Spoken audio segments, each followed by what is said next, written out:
मालेगाव येथील 6 प्रलंबित मागण्यांसाठी 9 ऑगस्टला बेमुदत धरणे आंदोलन. सार्वजनिक नागरी सुविधा समितीचा इशारा. बातमी मालेगाव येथून.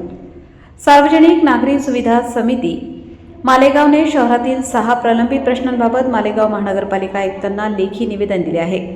मागण्यांची तातडीने पूर्तता न झाल्यास दिनांक 9/8/2026 रोजी सकाळी 11 वाजेपासून शनी चौक एव्हन बेकरीजवळ बेमुदत धरणे आंदोलन करण्याचा इशारा समितीने दिला आहे.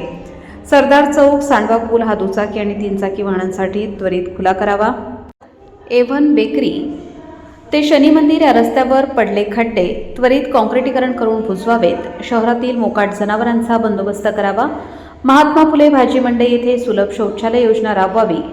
गुल बाजारात 1.40 लाख रुपये खर्चून केलेल्या निकृष्ट दर्जाच्या रस्त्याच्या कामाची चौकशी करून ठेकेदार आणि संबंधित अधिकाऱ्यांवर कारवाई करावी. अनियमित होणारी शहरातील साफसफाई नियमित करावी.